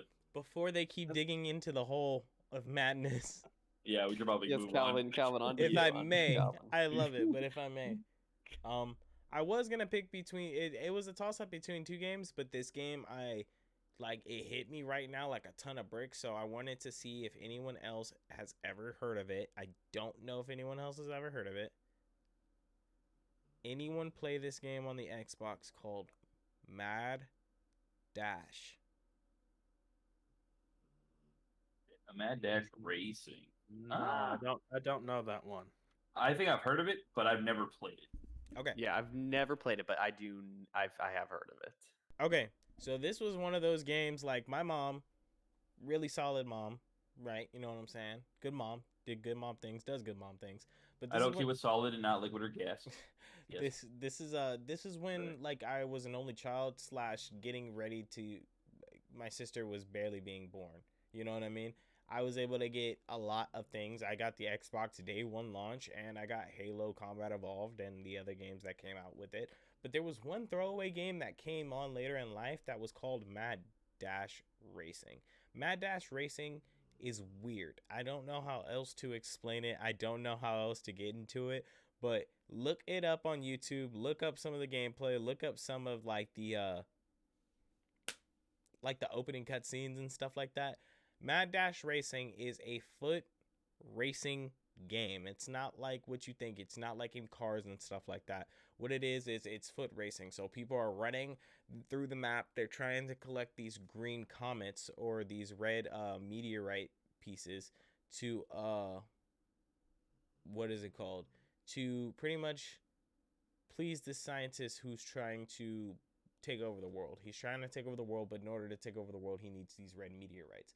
He is having trouble collecting them, so he tricks everyone to racing, but in order to win the race, you have to collect a certain amount of meteorites. The maps were interesting. The shortcuts were entertaining because there was certain things you had to do to unlock the shortcuts mid-race. So you'd have to either hit a switch or run in certain positions and stuff like that. And they had grinding on rails, 2 feet grinding on rails like Sonic, or no, excuse me, Shadow Oh, the this is Hedgehog. Sonic R. I'm watching gameplay of it. Totally reminds me of Sonic R. You see it? Bro, this is a trippy Yeah. experience And to watch. it was really entertaining for its time. I Yeah, played that game this is till it cool. broke, and it was such a unheard of one. I don't know if it was wanted or anything like that, but I couldn't find another copy of it for the rest of my life. Still haven't been able to. I could probably now if I want to, but I don't have an Xbox to just Mad Dash Racing. So yeah, I got some So other heat in weird. store for Oh, this is cool. this segment here. This season, I got some heat in store. I could have Jade Empire, but I'm saving Jade Empire, Ruben. Ooh. But yeah, Mad Dash Racing. Look up Mad Dash Racing, and if you get a chance, look up Jade Empire. Honorable I was mention. thinking for a second you were gonna say, yeah, I got this Xbox. There was this garbage game called Halo, but then the real stuff was Mad Dash Racing. Oh my god. That's where it really So I got this- shined. So I got this old-fashioned game called Frog Fraction. Oh no. I'll say that deserves its own segment one day. You know. Yeah, that's don't what it'll be. worry. I'll Yeah, we I'll- can't spoil them on Frog Fractions. You can't spoil me on it either because I ain't playing it. Yes, you will. That's It's only a matter of time. Oh boy. I hate that he's right. With the music in this game is just, it's so good. In Mad Dash Racing. Yeah, I'm It's so I'm intense. watching somebody play it and I'm hearing that music and it's just, God, that's real good. And it's so early 2000s, young kid humor. Mhm. You find it funny back then because, I guess, one thing I remember is the scientist trying to convince all these characters, and there's some random dude eating glue, and he's trying to convince all these characters, and he's saying something about a pig, and everyone's mind is so one track, so they hear pig, and they're like, I want to win this pig, and then he tries to get everyone back to thinking about the meteorites and how to win the race. And the dude who's eating the glue, I think this is my recollection. I could be I see wrong. the glue man. I see the dude eating the glue. This is Yeah, a game he with that raises man. he There's raises at least his 2 hand fart and he jokes in goes. this game. I "So, feel it. There's when at least I-" 2 fart jokes in this. I bet. You said what? I bet there's at least 1 fart joke in this game. Oh no, definitely. So he raises his hand and he's like, so when I win this race and I get this pig or whatever, and the scientist snaps, there is no pig. And he just goes in. Like, it was a good game for its time. It was really fun, really entertaining. Go watch some gameplay if you get the chance. And if you find something or are a retro collector, go ahead and pick up that game because it's fun. Also, share in the chat, share in the comments below in the YouTube video that's being posted what your favorite retro game was from back in your childhood. We have many times to, post these options because we have plenty of time to do this segment. So, yeah. Oh, yes. Yeah. Does anyone have anything else to say about any of these games that we talked about before we finish things off? No, I think I'm good. I'm good. All right. Yeah, I'm good too. Just Need to that find myself Mad another Dash Xbox. Racing looks like a trip. Yeah, I'll buy an emulator. Yeah, we gotta buy an Oh. emulator and try to figure out how to True. play Mad Dash Racing now. That I just realized I left out part of my story where on the emulator all the games were like bootleg versions Yup. of those games. I didn't course mention they were. that, No. but I so Automatically like assumed. yeah, it is assumed when you like so like the Mario game, it was two bears. So like player 1 was like a brown bear and player 2 was a panda bear. That's on I Tennis remember- Mario. What are you talking about? It low key it's improvement. There's a plane shooting game called 1942. However, on the emulator, it was called 1492. All right. Well known for their planes back then. Oh, yeah, of course. Yeah. So that's Definitely. just I a do fun know little tidbit. 1942 though. That one is a fun one. Yeah, 1492 is even better, my guy. That's the real one. They could have gone 1924 and they would have just saved a whole lot of trouble. No, Like, 1492. 1492 though. That's where they went with that. Yep. All right. Well, with that being said, I think it's time to wrap up the first episode of the season. All right. Everybody ready to close out? Oh, you know I am. All right. Well, really quick. My name is Streams, but I gotta stop doing that. I'll get used to it. My name is Ryuk, and this is our closing thoughts for Yo Invite. Oops, wrong song. What the hell am I doing? Actually, yeah. Wait, that theme song was copyright or not copywritten. That theme song was one of those songs on Spotify, wasn't it, Ruben? Which one? I think so. Ooh, we're gonna have to fix that. I think Ruben should Ruben should just freestyle right now. Do you think it'll be safe to use that one, Ruben, or you want to not risk it the biscuit? We don't have to. I mean, we can do it for next. I mean, there are plenty of songs we have in the back we can use for like, in the back office. We can use for an outro. Or I can make something else. Yeah, we could definitely figure it out. All right, so we'll do it like this. Look, thank you all so much for coming through to the first episode of the third season of Yo Invite, the podcast for all things geek. It was a fun one. It was an entertaining one. I enjoyed myself. I hope our guests enjoyed theirself. Ruben, I hope you enjoyed yourself. I'm glad to be back in the seat. Of course, I'm glad to be back having fun. I'm glad to be back talking about all things pushing the culture forward. We're in it for the long haul, and this is only the beginning. I want to open up the floor to our guest. Please feel free to say what you like, your 2 cents. Let us know if you enjoyed the show. Let the viewers know if there's anything you would like to tell them. Talk about your experience. Talk about anything you would like to say. Plug anything that you would like to plug. If you got any content that you would like to let them know, let them know. But for now, the floor is yours. Dankins, Daniel, whoever wants to go first, please go first. Dankins, you want to go first?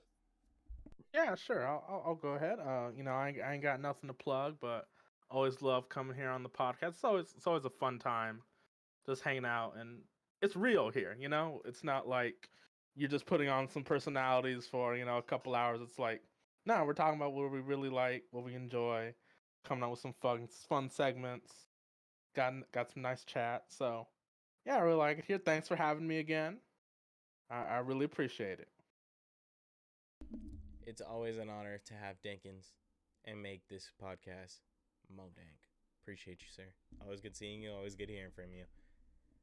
Daniel, thank you for being here, sir. Man, The it world was is yours. it was a lot of fun to be here. I really enjoyed it. It was different from what I expected. I mean, it's like even though I've watched, I don't know why my brain was like, it's gonna be something a little different. No, it's what I expected, but not what I expected all at the same time. And I loved it. It was a lot of fun being able to just talk and chat with you guys and be able to really discuss these things. Yeah, it was dope having you on. Would you recommend your invite to your friends and family? No, I'm just kidding. But Absolutely. 1 out of 10. 1 out of 10. we'll send you a text survey. Reply stop to cancel. But thank you for being on, bro. We know it takes a lot to like step out of your comfort zone and do something like this. So we appreciate you being on. We appreciate you being here. Thank you so much. Thank you. Hopefully this isn't the last time. Many more times to come. I'm sure it will be. Definitely. Thank you guys. Ruben, you want to go next or you want me to go next? Yeah, you can go. All right. So, that's right. All right. So, check this out. No, I think you should. I think Ruben should go now. I think he should go now. No. We don't gotta let him. We don't gotta let him every time, No. right? Yes, we do. So, I'll look into the camera for this one. I was going to zoom in on myself, but I want it to be equal. So, I'm going to stay on the same playing field as everybody else. Thank you all for tuning in to Season 3, Episode 1 of Yo Invite, Dungeons and Daniels. I couldn't have done it without anyone here on the screen you see. Ruben, it's always a pleasure to work with you, my friend. It's always fun. I'm glad we have this podcast still going. I'm glad we are still working on this podcast.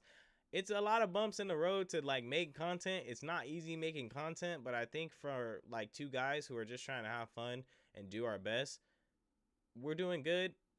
But I think when I kick myself in gear, it's going to be way better. Oh, yeah. Yeah. So with that being said, thank you. I'm hungry. I love you all. I'm going to be uploading for you all.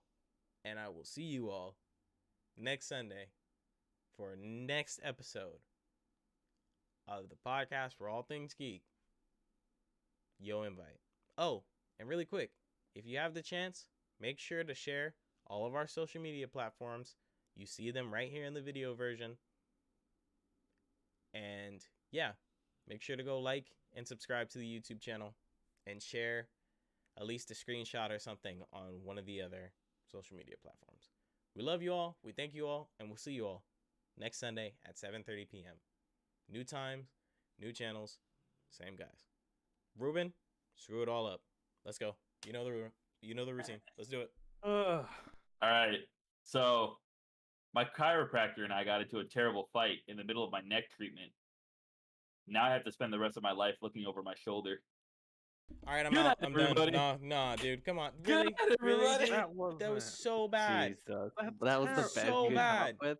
That's how you It started. was. That actually is the best he could come up with. That's it really how you was. started. Oh man, The whole season. Garbage. Well, that's how we're starting this off, huh? That's how we're starting it off. Oh Yes. my god. They'll get It progressively only goes worse. up from here. For It those only of goes you down. who are It only new, goes this down. is Get better than in that. for the It gets long down. haul. This will keep happening. It goes down only.